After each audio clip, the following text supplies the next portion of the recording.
Welcome back, everyone, to Pontos Fathom Hobbies. This is episode 3 of our Carcosa game with The Thing, Rift to Carcosa. We have just wrapped up round number 2. We are about to enter into the portal through the frozen spacecraft into Lost Carcosa. Let's jump into gameplay.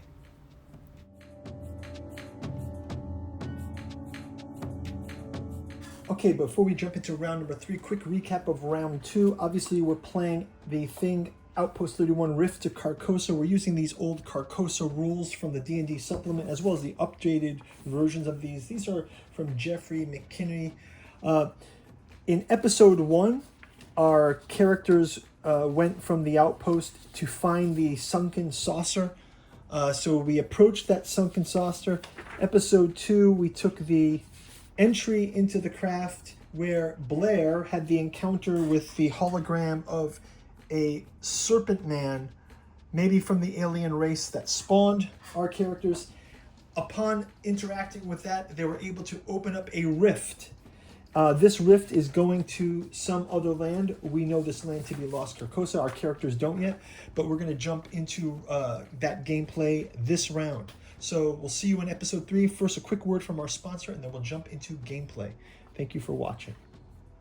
If you'd like to support the channel, we've got a bookstore link down in the description where you can check out the 6 volumes of the Cat 2 Journals out of Lovecraft's Providence, also available in the hardcover omnibus edition.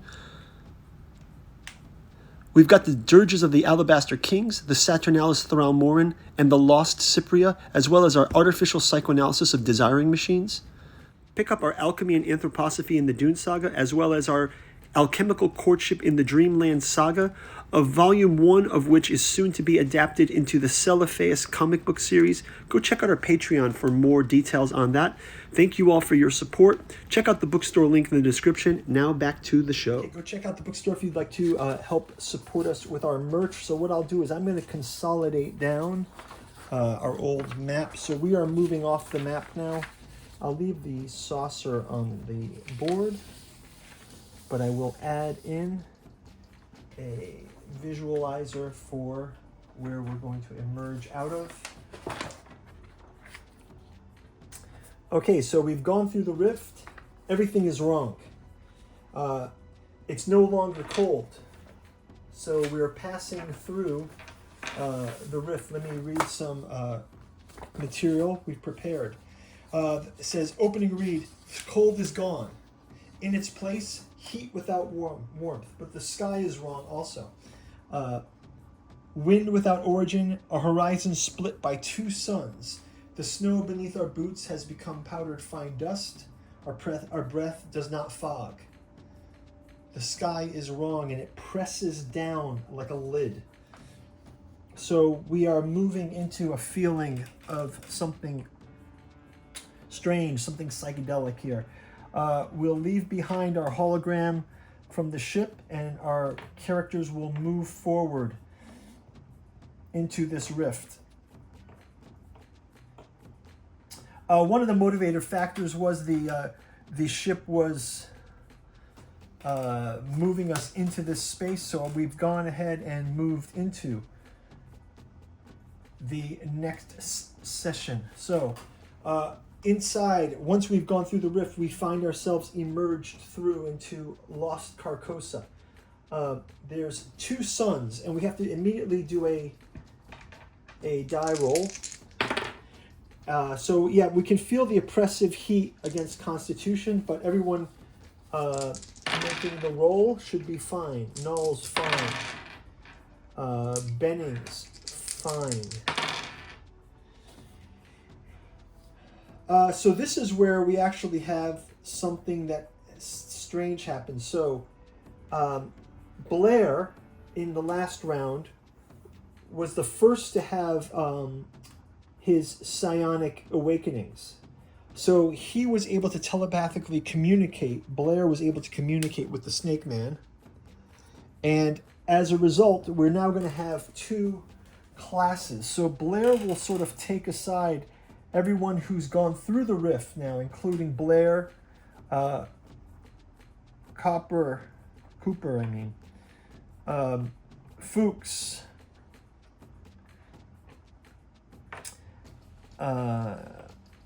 Knowles, no. McCready, no. Gary, no. Norris, no. So we've got, these guys are Windows, yes. So we've got a kind of a rift here between the two different groups. Not really a rift, but just like there's people who have been touched by the rift, let's call it that way. So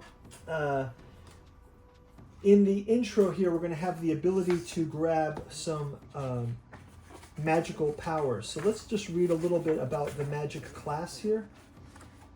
The magic class.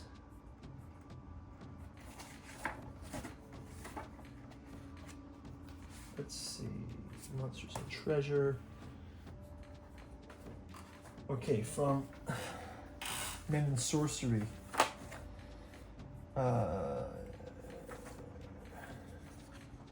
Sorceress Rituals. So the first one is two classes exist in the world of Carcosa, fighters and sorcerers.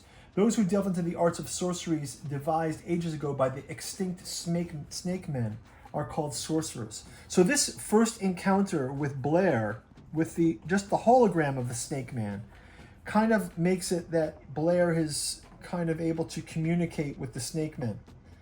And then these are the other ones who are awakened. So meanwhile, what we'll have is the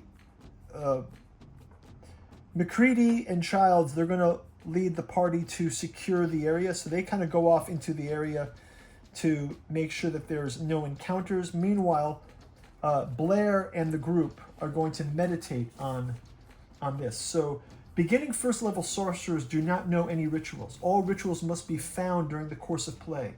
Sorcerous rituals banish, conjure, invoke, bind, torment, or imprison entities such as the old ones and their spawn. Old rituals, except for rituals of banishment, require human sacrifice. Oh no. Sorcerers will travel hundreds of miles for a single component.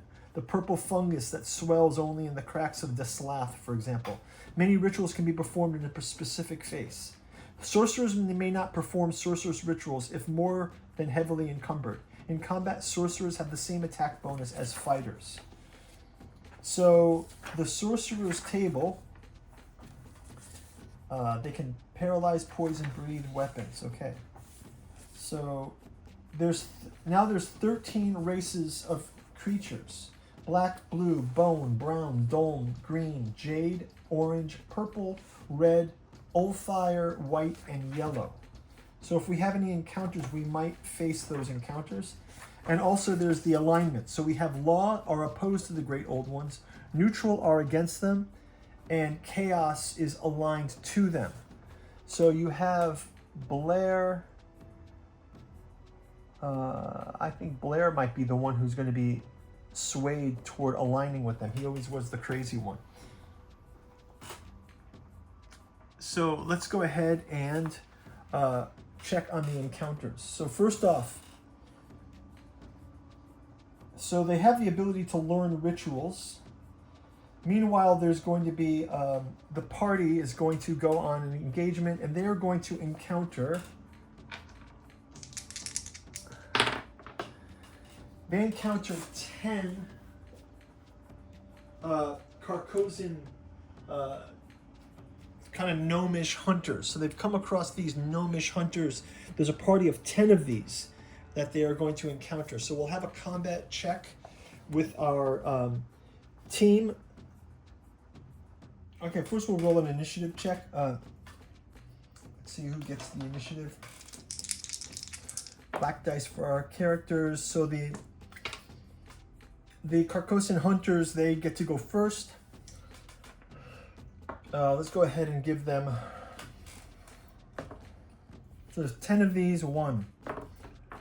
Miss. Miss. Hit. 2 hits. 3 hits. Miss. Miss. Miss. Hit. Miss. So there's 1, 2, 3, 4, 5, 6. The one who doesn't get hit is 1, 2, 3. Okay, so Gary, Childs, McCready, Clark and Knowles. Norris does not get hit.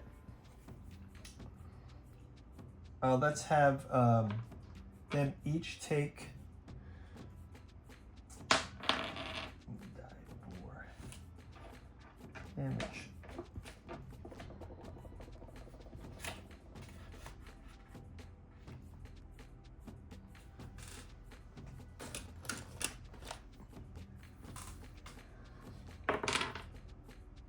Four,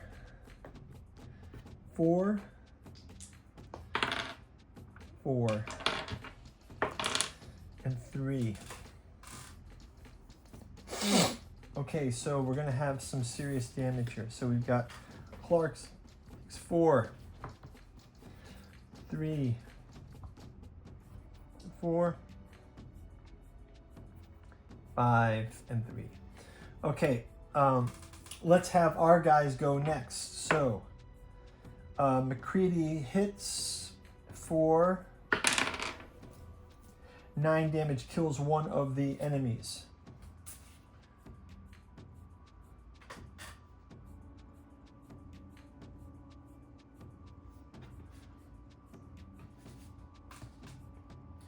Next is Miss Childs hits as well. 4 damage. So we've taken 2 of them out. Miss, and miss. Last one for Gary. Gary misses also. Combat next round. Initiative again. Our guys are going to be able to go first this round. McCready, miss and hit. McCready does 2 damage. So McCready shoots another one, but still injured. Childs, 4. Childs takes one of them down. Let's just roll a check here in the second round. Okay, as the combat is continuing, the light shifts and there is a yellow wind coming. Once the yellow wind starts to blow, just roll a check here. Our remaining survivors of the Carcosan hunters, they actually flee into hovels in the ground around the area. The yellow wind is rolling. Everyone has to have a corruption check. Okay, we feel slightly nauseated, but we don't have the corruption. So let's check on the next level of Carcosa.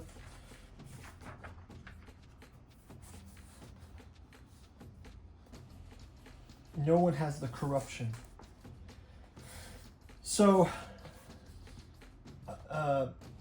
figures appear at the edge of the doom, human in outline but clothed in hide and bone. They watch us studying the fire, cautious, curious, aware of danger. Meanwhile, back at the camp, Blair stares upward at the constellations that no astronomers have charted. Fuchs chases symbols in the sand he insists he's seen before. They are each recognizing something here. So let's give them the training time. They've been able to do some training time while the party was out fighting. The other train has some training time for sorcerer cells. Let's go and consult which rituals they'll need to consult in order to gain spells. Okay, so meanwhile, back with Blair, he is sort of got the other team meditating with him and like saying to them to keep notes on what he sees. And his first idea is he wants to see if he can speak to the Serpent Man again, but without the telegraph, without the holograph projector of the saucer.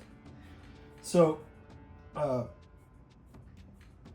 basically, for the ritual mechanic, Fuchs is sitting there for about 1 hour, just focusing on meditating. And at first, he does not have any luck, but he does get to, with this yellow wind that's coming, there is some failure for him to resist that yellow wind. So there's some corruption that's already happening, some mutation, let's say. So he is able to sort of lightly tune into the Serpent Man, and that there is some kind of instructions, but he can't catch all the instructions. So he doesn't have the spells or any but he knows there's a way to the instruction. So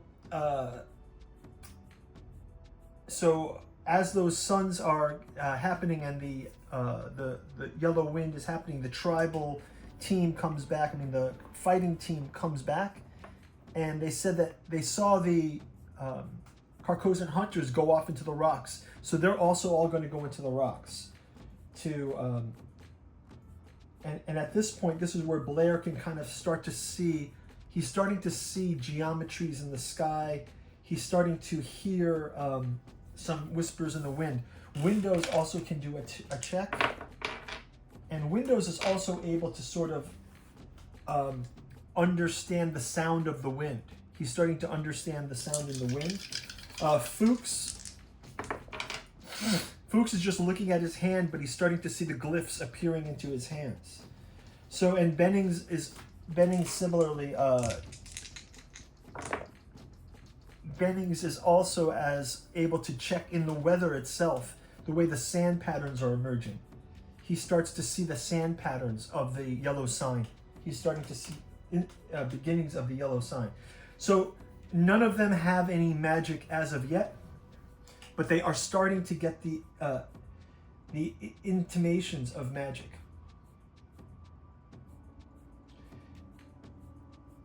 Okay, so while everyone sleeps in the caves, Blair is going to roll a test. Let's see what he gets. He gets a 10. And as he's sleeping, he starts to feel some changes in like his jaw structure.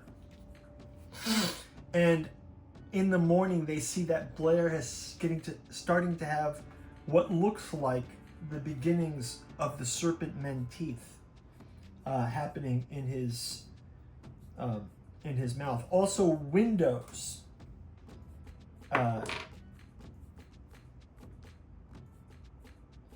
Windows is having a voice resonance. So Windows' voice, he's starting to be able to tune into some kind of pulse that he feels in the air. And finally, Bennings wakes in the morning. His tongue is forked, so he has a forked tongue, and these mutations are happening already in the night. So this is where let's see, like we'll roll a test between the fighters. I think they understand that we're sticking together as a party, but this doesn't make our fighter guys feel too great. Blair is having the perception of a dimensional perception ritual. So they need blood. So Blair asks if they can go out into to get one of those corpses from, and they drag one of the Carcosan hunters back to the ritual. And Blair is able to do some work following this idea he has from his dream. And now he's able to see invisible seams, hidden passages, and distortions. So now he has his first spell is now the ability to see the unseen, hidden, and distortion, planar distortions. So we've got our first magic user moment among our team, and we'll leave it at that. We'll see you guys in round number 4 of our Lost Carcosa episode. Thank you for watching. Bye-bye.